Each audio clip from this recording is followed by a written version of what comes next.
Hello दोस्तों, कैसे हो आप लोग। उम्मीद करता हूँ बिल्कुल अच्छे होंगे।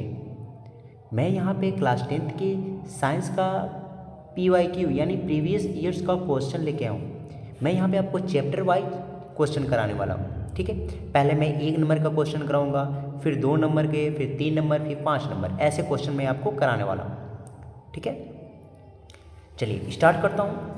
पहला मेरा 1 नंबर का क्वेश्चन दिया है कि in electrolysis of water why is the value of a gas collect over the one electrode double that of gas collect over the another electrode.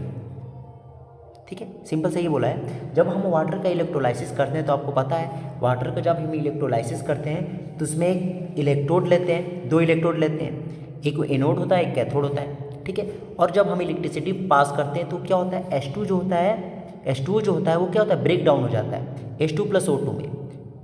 तो एक इलेक्ट्रोड पे ऑक्सीजन जाता है और एक इलेक्ट्रोड पे हाइड्रोजन जाता है। तो बोला है कि हाइड्रोजन, देखो यहाँ पे बोला नहीं है लेकिन आपको पता होना चाहिए कि एक इलेक्ट्रोड पे हाइड्रोजन जो है उसकी मात्रा क्या हो जाती है, ऑक्सीजन के कंपेरिजन में डबल होती है। यानी कि एक इलेक्ट्रोड पे ऑक्सीजन ज़्यादा उत्पन्न होता है और एक इलेक्ट्रोड पे ऑक्सीजन जो है कम उत्पन्न होता है और एक इलेक्ट्रोड पे हाइड्रोजन जो है ज़्यादा उत्पन्न होता है। ऐसा क्यों है, ऐसा क्यों है? ठीक है, तो आपको बता दूं, H2 जो होता है हमारा जो H2 है, ठीक है, H2 है, तो H2 में आप देख रहे हैं कि ऑक्सीजन ज़्यादा है और यानी हाइड्रोजन ज़्यादा है और ऑक्सीजन कम है कि नहीं। हाइड्रोजन की मात्रा देखिए, हाइड्रोजन 2 है और ऑक्सीजन 1 है, यानी कि इनका रेशियो देखा जाए तो 2:1 में है। तो जो ज़्यादा प्रेजेंट रहेगा वही तो ज़्यादा उत्पन्न होगा, क्योंकि बाहर से कोई चीज़ें तो आ नहीं रही है, H2O ब्रेक डाउन हो रहा है। ठीक है, समझ रहे हैं ना। तो देखिए हम आंसर में ऐसे लिखेंगे कि water contain hydrogen and oxygen in the ratio of 2:1, that is why, इसलिए value of H2 is double then that of oxygen. ठीक है, क्लियर है। चलिए हम आते हैं अपने दूसरे क्वेश्चन पे। हमारा दूसरा क्वेश्चन लिख दीजिए, what can be seen when a strip of copper metal is placed in the solution of silver nitrate. देखिए सिंपल से ये बोला है कि जब हम सिल्वर नाइट्रेट जो है सॉल्ट सॉल्यूशन है, इसमें जब हम कॉपर की स्ट्रिप को डिप करते हैं यानी कि डालते हैं, ठीक है, तो क्यों उसका जो कलर है, सिल्वर नाइट्रेट का जो कलर है वो कैसा होता है, कलरलेस एक तरीके होता है, साइनी कलर होता है, वो क्या डिस्प्लेस होके यानी कि वो चेंज होके ब्लू कलर में कैसे कन्वर्ट हो जाता है, ऐसा क्यों। ठीक है, तो आपको बता दूं कि कॉपर एक ज़्यादा रिएक्टिव मेटल्स है एज कंपेयर टू सिल्वर। आपने इलेक्ट्रोकेमिकल सीरीज पढ़ा होगा, इलेक्ट्रोकेमिकल सीरीज में वो होता है कि जो अधिक रिएक्टिव मेटल्स होता है वो सॉल्ट के सॉल्यूशन से कम रिएक्टिव मेटल को क्या कर देता है, डिस्प्लेस कर देता है, यानी हटा देता है। यहाँ पे डिस्प्लेसमेंट रिएक्शन होती है। कोई पूछ देता है कि बताओ ये कौन सी रिएक्शन, तो बोल दो कि डिस्प्लेसमेंट रिएक्शन है। तो ये कॉपर क्या करता है, इसे डिस्प्लेस कर देता है, और कॉपर जब डिस्प्लेस करता है तो कॉपर नाइट्रेट बन जाता है, और ये कॉपर नाइट्रेट की जो सॉल्यूशन होता है कैसा होता है, ब्लू कलर होता है, और एजी अलग हो जाती है। ठीक है, क्लियर है। ठीक है भाई, ये कंसेप्ट है। ठीक है, चलिए अब मैं अपने तीसरे क्वेश्चन पे आया। ठीक है, तीसरा क्वेश्चन बहुत ही शानदार है। State one basic difference between a physical change and chemical change. Simple से ये बोला है कि केमिकल चेंज और फिजिकल चेंज में केवल एक स्टेट देना है, क्योंकि 1 नंबर के क्वेश्चन है हमारे। ठीक है, कि फिजिकल चेंज क्या होता है और केमिकल चेंज क्या होता है ये पूछा है। तो in a physical change no new substance is form, कोई नया पदार्थ का निर्माण नहीं होता है, और in chemical change new substance के साथ साथ उसकी प्रॉपर्टीज, जो न्यू सब्सटेंस बना उसकी प्रॉपर्टीज भी क्या होती है, डिफरेंट होती है। ठीक है भाई, जैसे कि अगर फिजिकल चेंज की बात की जाए, जैसे हमारा पानी है, ठीक है, वाटर है, H2 है, H2O को जो हम हीट करते हैं तो वेपर में कन्वर्ट हो जाता है, लेकिन जो वेपर तुम्हारा कन्वर्ट हुआ है वो पानी की प्रॉपर्टीज और वेपर की प्रॉपर्टी दोनों सेम सेम है। अगर पानी को हम क्या करते हैं, ठंडा कर दें, फ्रीज करते हैं, तो सॉलिड में तो कन्वर्ट हो जाता है, उसकी स्टेट तो चेंज हो जाती है, लेकिन उसकी प्रॉपर्टीज देखी जाए तो पानी की तरह उसकी प्रॉपर्टीज है, सेम टू सेम। ऐसा नहीं कि वो कुछ दूसरा चीज़ बन गया है, भले उसकी स्टेट चेंज हो गई है, ठीक है, ऐसा नहीं कि एकदम अपनी नेचर ही बदल चुका है, वो बदल चुका है बिल्कुल, ठीक है। चलिए, और केमिकल चेंज में क्या होता है? केमिकल चेंज में जैसे कि हमारा H2 और O2 है, ठीक है, एक एग्जांपल ले लेते हैं सिंपल सा, H2 और O2 है। हाइड्रोजन क्या है? एक ज्वलनशील पदार्थ है, आपको पता है, और ऑक्सीजन क्या है? हेल्प करती है। ऑक्सीजन भैया ना रहे तो आग लगेगी नहीं कहीं, है कि नहीं? और आग लगेंगी छोड़िए, हम खुद नहीं रहेंगे, ठीक है। तो हाइड्रोजन और ऑक्सीजन की कंबाइन जब रिएक्शन होती है तो वो H2 बनता है। तो देखिए, हाइड्रोजन की प्रॉपर्टीज अलग है, वो ज्वलनशील पदार्थ है, और ऑक्सीजन जो है वो आपका हेल्प कराता है जलाने में। लेकिन जो पानी बनता है उसकी प्रॉपर्टी देखो क्या अलग है भाई, साला पानी कोई पानी है जो बुझाने का काम करता है, इन सबसे डिफरेंट है यार वो तो H2O, है ना। तो देखो, न्यू पदार्थ का निर्माण हुआ है, लेकिन इनसे प्रॉपर्टीज क्या है? H2O की मिल रही है? थोड़ी सी भी बताओ, नहीं मिल रही है, बिल्कुल नहीं मिल रही है। तो ये क्या हो गया? केमिकल चेंज है भाई, समझे? अच्छा, चलिए, हमारा 7वां क्वेश्चन है कि name of the oxidising and reducing agent in the following reaction. पूछा है, ये कॉपर ऑक्साइड और H2O को कॉम्बिनेशन करके कॉपर प्लस H2O बना है, बोला है कि इसमें ऑक्सीडाइजिंग एजेंट बताना और रिड्यूसिंग एजेंट बताना है। तो आपको बता दो ऑक्सीडाइजिंग एजेंट क्या होता है, आप लिख लीजिए, ठीक है। ऑक्सीडाइजिंग एजेंट क्या होते हैं? ऑक्सीडाइजिंग एजेंट वे होते हैं जो दूसरों को ऑक्सीडाइज करते हैं और खुद रिड्यूस होते हैं। और रिड्यूसिंग एजेंट लिखिए, रिड्यूसिंग एजेंट वे होते हैं जो दूसरे को रिड्यूस करते हैं और खुद क्या होते हैं? ऑक्सीडाइज होते हैं, जैसे कि कॉपर ऑक्साइड। कॉपर ऑक्साइड क्या है? ऑक्सीडाइजिंग एजेंट है जो दूसरे को ऑक्सीडाइज कर रहा है, खुद रिड्यूस हो रहा है। खुद रिड्यूस का मतलब कि ऑक्सीजन गेन लॉस कर दे रहा है और अपने लॉस करके अकेला बन गया है, और इधर हाइड्रोजन को ऑक्सीजन दे दिया है। तो हाइड्रोजन रिड्यूसिंग जो दूसरों को रिड्यूस करती है और खुद क्या हो गई है? ऑक्सीडाइज हो गई है, यानी कि ऑक्सीजन गेन कर लिया है, ठीक है।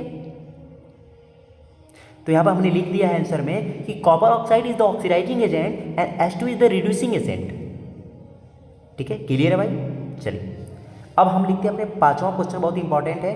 Right a complete balance chemical equation for the following reaction. बस यहाँ पे दिया है कॉपर हाइड्रोक्साइड और H सल्फ्यूरिक एसिड। आपको पता है कॉपर हाइड्रोक्साइड एक क्या है? बेस है, वो H आयन है ना, बेस है। और H2SO4 जो है एक एसिड है, इसे किंग ऑफ एसिड बोला जाता है। क्या बोला जाता है इसे? किंग ऑफ एसिड, यानी कि अम्लों का राजा, ठीक है। इसकी जब रिएक्शन कराते हैं तो Na2SO4, ठीक है, और प्लस H2O बनता है। इसे न्यूट्रलाइजेशन रिएक्शन भी कहते हैं, ठीक है, क्योंकि एसिड बेस रिएक्शन जो होता है वो न्यूट्रलाइज, क्योंकि एसिड बेस रिएक्शन को न्यूट्रलाइज रिएक्शन करते हैं जिसमें सॉल्ट और H2O का निर्माण होता है। देखिए, यहाँ पे हमने सोडियम लिया प्लस H2SO4, तो यहाँ पे 2 H2 है, 2 H2 गायब होंगे तो 2 सोडियम भी आना चाहिए, तो यहाँ पे हमने 2 से मल्टीप्लाई कर दी, ठीक है, केवल सोडियम पे नहीं, सब पे मल्टीप्लाई। तो देखिए, ये जो है आपका, जो हम किस टर्म को अपने दिमाग में रख के केमिकल रिएक्शन को बैलेंस करते हैं? लॉ ऑफ कंजर्वेशन ऑफ मास को, इससे रिलेटेड मैंने क्वेश्चन भी लिया है, ठीक है, ये क्वेश्चन लिया है, ठीक है। इसको हम ध्यान में रख के, यानी कि इधर जितना मास होगा रिएक्टेंट का, सेम उतना ही मास इधर भी होना चाहिए, प्रोडक्ट का भी, यानी कि इधर जितने एलिमेंट है सेम उतना ही एलिमेंट, अलग अलग एलिमेंट की जो वैल्यू है सेम होनी चाहिए, बस बैलेंस हो जाएगा। अच्छा, हमारा 6वां क्वेश्चन है कि name and state that the law which is the kept in mind when we balance chemical equation. जब हम केमिकल इक्वेशन को बैलेंस करते हैं तो आप किस चीज़ को अपने माइंड में रख कर केमिकल इक्वेशन को बैलेंस करते हैं? तो बोल देते हैं उसे, क्या कहते हैं उसे? Law of conservation of mass. ये law of conservation of mass क्या बोलता है? It state that matter can neither be create nor be destroy, यानी कि पदार्थ को ना ही खत्म किया जा सकता ना ही उत्पन्न किया जा सकता है। जैसे energy neither destroy non growth although may be convert one form to the another form. ठीक, उसी तरह मास होता है। ठीक है, चलिए, तो the total mass of reactant must be equal to total mass of product. माने इधर जितना मास है, माने कि इसका अगर मास 10 ग्राम है और इसका 20 ग्राम है, तो इधर टोटल होना चाहिए आपका 30 ग्राम, क्योंकि इधर भी 30 ग्राम है, इधर भी 30 ग्राम, टोटल सेम सेम होना चाहिए।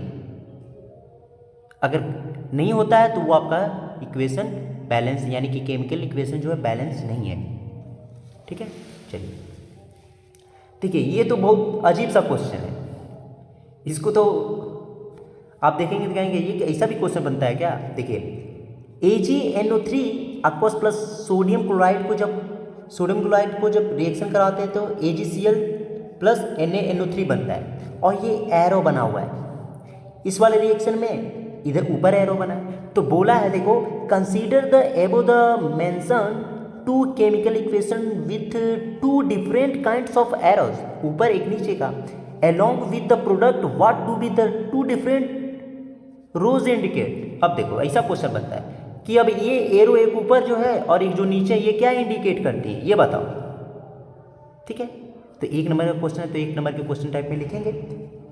जो ऊपर एरो इंडिकेट कर रहा है वो गैस के इवोल्यूशन को क्या कर रहा है, इवोल्यूशन को कर रहा है, यानी कि गैस स्केप करके, गैस जो होती है वो क्या होती है, उड़ती है, जाहिर सी बात है। तो गैस जब उड़ती है तो किधर उड़ती है, ऊपर, तो एरो ऊपर लग गया। और प्रेसिपिटेट, यानी कि AgCl जो है प्रेसिपिटेट, जैसे थक्का टाइप में बन के नीचे बैठ जाता है।